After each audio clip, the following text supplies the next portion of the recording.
FBI के अंदर कम से कम वो अफसरान जो अच्छे तरीके से काम नहीं कर रहे या जिनकी इंटेग्रिटी क्वेश्चनेबल है उनके खिलाफ वो क्रैकडाउन करना चाहते हैं। पिछले हफ्ते हमने देखा भी ग्रेड 21 से 22 के 25 अफसरान के खिलाफ इस हवाले से कार्रवाई की गई। लेकिन खबर शहबाज ये है कि ऑब्वियसली, और ये कोई हैरानकुन बात भी नहीं है कि FBI की तरफ से गवर्नमेंट को रेजिस्टेंस मिल रही है, क्योंकि ये पहला फेज़ है, आपने जिक्र भी किया था, बाद में ये निचले जो अफसरान है उन तक भी जाएगा।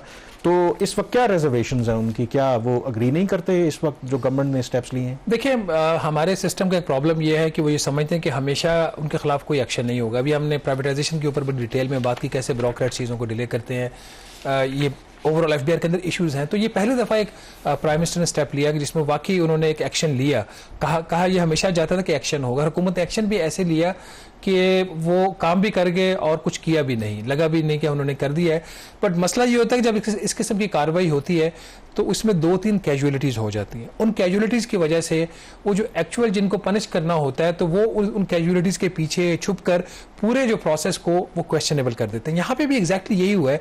जो 25 अफराद थे, जिसमें 14 IRS के थे और 11 जो थे वो कस्टम्स ग्रुप के थे, उनमें से 3-4 ऐसे लोग थे जो हमारी अपनी, मैंने अपने उस पहले प्रोग्राम में हमने जिक्र भी किया था, मेरी अपने असेसमेंट और इन्फॉर्मेशन के मुताबिक उनका ऐसा कोई, उनकी कॉम्पिटेंसी का भी इशू नहीं था और उनकी जो है इंटेग्रिटी का भी कोई इशू नहीं था। लेकिन मैंने कोशिश की, ये कोई हरफे आखिर तो नहीं है ना। अगर फर्ज करें कि आप पहली खेप के अंदर थोड़ा सा आपसे गलती हो गई है तो उसको सुधारा भी जा सकता है ना। अगर वो सुधार नहीं आप कह रहे हैं तो करेक्ट कर सकते हैं। सुधार नहीं रहे क्योंकि इसमें रेमेडी कहीं पे भी अवेलेबल नहीं है, या तो उनको रिस्टोर कर दे। मैंने कोशिश की थी कि अभी तक अपनी किसी खबर में और हमने अपने प्रोग्राम में भी किसी भी शख्सियत का नाम नहीं लिया। उनकी फैमिलीज होती हैं, सोसाइटल वैल्यूज होती हैं। फिर जब तक करप्शन का अगर आप चार्ज लगा रहे हो और जब तक वो प्रूव ना हो जाए तो आप किसी को करप्ट नहीं कह सकते। लेकिन आज ऐसे 2-3 नाम वो ले लेते हैं जिनका मेरे ख्याल में इस लिस्ट में नहीं होना चाहिए। तो यही वजह है कि उनके नामों को अब इस्तेमाल करके वो लोग जिनको फारिग होना चाहिए था, वो कैंपेन एक पूरी उन्होंने टीवी पे भी लॉन्च की हुई है। मीडिया ट्रायल भी गवर्नमेंट का भी कर रहे हैं, चेयरमैन FBI का भी मीडिया ट्रायल हो रहा है। मैं 2 अल्फाज जो चेयरमैन FBI के, मैं काफ़ी देर से इनको कवर कर रहा हूँ। जब ये एक चीफ लेवल के ग्रेड 20 के ऑफिसर थे, मैंने आज तक इनकी करप्शन के बारे में कोई बात नहीं सुनी। इनकी कॉम्पिटेंसी के ऊपर भी हमें कभी डाउट नहीं हुआ। And he has been performing.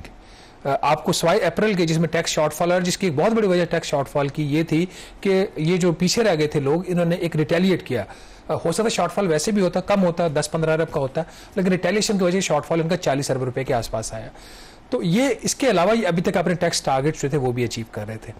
अब वो लोग आ जाते जो कि इस सिस्टम में इस 25 का जो नोटिफिकेशन हुआ है, जिसमें 13 का नोटिफाई हुआ और बाकी जो उनको OSD पहले ही थे या साइड लाइन पे थे, इन 3 अफराद के नाम नहीं होने चाहिए। मेरे ख्याल में मुकरम जा इंसारी जो मेंबर कस्टम्स हैं, लीगल थे, उनका नाम नहीं होना चाहिए था।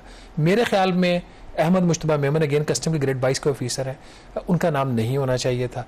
मेरे ख्याल में डॉक्टर मोहम्मद इशफाक जो फॉर्मर चेयरमैन FBI है, IRS के ऑफिसर हैं, उनका नाम नहीं होना चाहिए था। ये तीनों जो अफराद हैं उनमें मैंने एटलीस्ट, मेरी इन्फॉर्मेशन हो सकता है इनकम्प्लीट हो, एजेंसीज के पास ज़्यादा इन्फॉर्मेशन हो, मैंने इन लोगों के बारे में ऐसा नहीं सुना। अब जो मेरी इतला है, इवन कि डॉक्टर इशफाक की जो इंटेलिजेंस रिपोर्ट्स भी आई थी उसमें इनको A कैटेगरी में रखा गया था। उनको D इसलिए किया गया कि चूंकि उन्होंने काजी फाइज ईसा केस में वो चेयरमैन FBI थे, पहले वो थे उसके इंटरनेशनल टैक्सेस को भी डील कर रहे थे, तो उसमें उनका जो रोल था वो एज पर लॉ नहीं था, तो उनको सेपरेटली डील किया जा सकता है। लेकिन इस सारी ब्रैकेट में जहां पे आप एफिशिएंसी और करप्शन की वजह से लोगों ने ब्रेक पे जाने से पहले असल में इंपॉर्टेंट इशू है कि आज भी लाहौर में प्राइम मिनिस्टर ने FBR की एक तकरीब से खिताब किया और बावजूद इसके कि जो भी रेजिस्टेंस मिल रही है, जो वन वर्ड उन्होंने कहा कि जो अफसरान जिनकी नाक के नीचे करप्शन हो रही है उनको नहीं छोड़ा जाएगा। तो FBR की जो भी ऑफिशियल्स हैं, अंदर से जो भी रेजिस्टेंस आ रही है, अपेरेंटली अभी तक लग रहा है कि प्राइम मिनिस्टर जो हैं वो अपने ग्राउंड पे खड़े हैं कि वो जो क्रैकडाउन है वो करेंगे हर सूरत। मेरे ख्याल प्राइम मिनिस्टर को क्रैकडाउन करना चाहिए, लेकिन ऐसे नहीं करना चाहिए कि जिसमें लगे कि कोई सब्जेक्टिविटी है। ये बिल्कुल एक, अगर जब तक आप FBR को करप्ट लोगों से और इनकॉम्पिटेंट, करप्शन तो एक साइड पर रहेगी ना, बहुत सारे लोग करप्ट नहीं है लेकिन वो इनकॉम्पिटेंट है, उनसे फारिग नहीं करेंगे तो आपका जो निज़ाम है वो सीधा नहीं होगा। ये एक बड़ा डेलिकेट सब्जेक्ट है और प्राइम मिनिस्टर के लिए भी इसमें काफ़ी चैलेंजेस हैं। एक चीज़ उनको करनी चाहिए कि उनको एक रास्ता ज़रूर देना चाहिए। वो लोग जो इससे अफेक्ट हुए और उनको अफेक्ट नहीं होना चाहिए था, उनको रिस्टोर कर दें उनकी पोजीशन के ऊपर या कहीं और बेहतर जगह पे लगा दें। हैविंग सेड दैट, जो एक इनकी बिल्कुल इनको पर्ज करने की जो एक्सरसाइज है, इसको बिल्कुल भी छोड़ना नहीं चाहिए। पाकिस्तान कस्टम्स ग्रुप इसके ऊपर काफी रिटेलिएट कर रहा है।